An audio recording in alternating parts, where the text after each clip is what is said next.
wanted to talk about this. This is extreme imagery. There's not really a reason for this. Also, I don't think you understand how many people on this campus actually want to kill themselves. So they're not going to worry about killing somebody else when they're worried about killing themselves. So that's just... And also, when are we going to have children? We're not going to have babies because of the fact that we can't afford them. This economy does not allow us to afford children, and I mean, there's plenty of contraception out there, and you know, honestly, that's second trimester. What if they do it before that? It's evil then too. It's evil then too. It's all evil. I mean, but you realize this is the richest nation on the face of the earth in history. So I mean, that I don't saying that could be rich, but the wealth is very, very wonkily distributed. And I mean, the people here, we're going to be able to, you know, afford to live, but people that don't go to college, not so much. That's not true. A lot of people they can afford their children. They just choose to be selfish. And I know because I go to the abortion mills where they come to murder their babies. They drive nice cars. And but even regardless of that, it's not that they can't afford their child. It's that they don't want their child. Well, and think about it like this. If a child is not wanted, do you think them being raised is going to be very proper? Yeah, I had a parent like that, though. That's the thing, is I'm glad I'm alive. I had an abusive parent who considered abortion. And yet, I'm thankful I got to live. I grew up in poverty, I grew up pro-choice, I grew up with just a single mom. Right? Yeah. And yet, God has brought me so far. I mean, that's really what it comes down to, is to really trust God to even in hard circumstances, bring blessing out of life, bring good out of life. That's what happened to me. But that's the thing, is we don't want to be finding ourselves arguing that, you know, poor people will be better dead than not born, right? Yeah. That's the thing, is like, no, poor people have value. Just as much right to live as everybody else. Exactly, right. And that's why, you know, we're looking at this abortion holocaust going on around us, and we look at all the reasons that are given, and it's like, man, those are just not sufficient. Well, but I also think of it like this. So, you know, this is second trimester. Beforehand, and well, because you think about it beforehand when, you know, it's maybe a few weeks, less than a few weeks, into I want you to say what abortionists say about this inside there. Well, I'm just here to talk. I'm not here to change your ideas. I'm not here to change my ideas. I just want to have a conversation. Sure. Yeah, but while you're talking, I want you to see in there what abortionists say about this. The ones that actually do this to children, what they say about it, what they think. Look at the wordings that they use. That's a good one. This is what we do to babies every day in this country.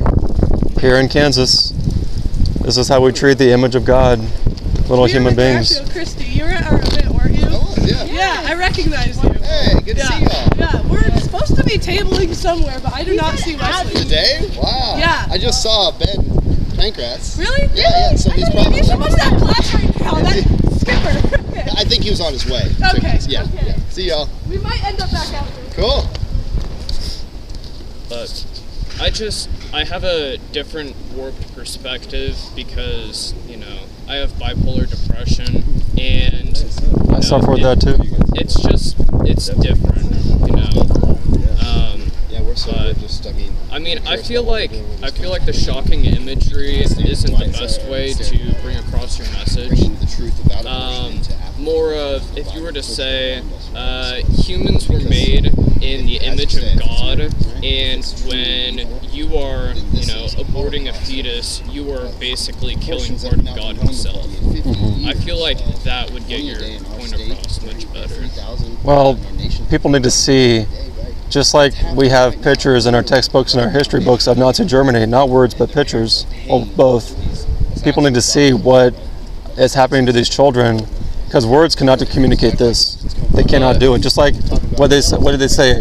A picture speaks 1,000 words. I cannot communicate to anybody what this child looks like after he's been murdered with words alone. I have to show it to them. So what if somebody were to say, for example, in order to be human, you must live in a human society, and you must have the human experience, haven't been born yet, you basically have not messed with that, and aborting something that has not been born yet is just the same as killing, let's say, an animal. Well, What do you have to say to that? would you say this is an animal? Because this happened before he's born. Is this an animal? Sure. I'd say that's an animal. We're all animals. We're human beings.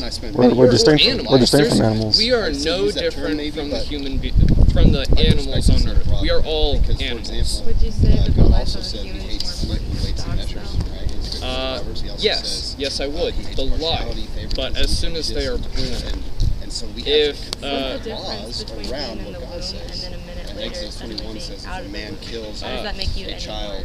Because once you are on this earthly plane, you can so think about it. You're in the womb. You're not using your five senses. You cannot experience. Your heart's beating and your brain's working, but you are not using. Imagine not using any of your five senses right now. You wouldn't have touch. You wouldn't have hearing. You wouldn't have smell. You wouldn't have taste. You wouldn't have any of that. You wouldn't be able to experience, the world. You would not be able to do literally anything. So a disabled person who's in a wheelchair can't do anything other than eat their tube. They're less of a humankind. But they still have their senses. They still have all of their senses. What would you say about someone on this earth who, I've actually known people like this, who cannot feel any pain? Okay, that's one sense gone. Does that make them less human? I mean, that's like saying, are blind people less human? They still have four senses to experience this earth. Somebody who's blind and deaf, well, they can't really, live. If you've looked into the Helen Keller stuff, you'll see that. I have. All of She was blind and deaf. Yeah, all of it. So was she less human because she was blind and deaf? Yeah, She was basically a vegetable. Now, let's think about it like this. Imagine somebody is in a vegetative state. They have no possibility of coming out. Now, do you pull the plug? I'm not going to commit murder.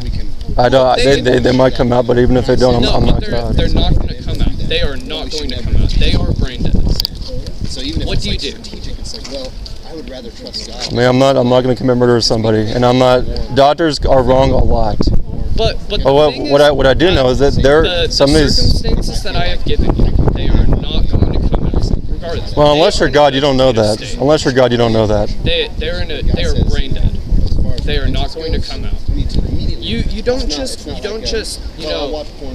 can't leave them there. You have to constantly give them life support. But eventually, when are you going to pull the plug? Or are you just going to leave Well, them? the problem is that does happen, but the problem I have is we pull the plug on thousands of babies every day in this country, every single day.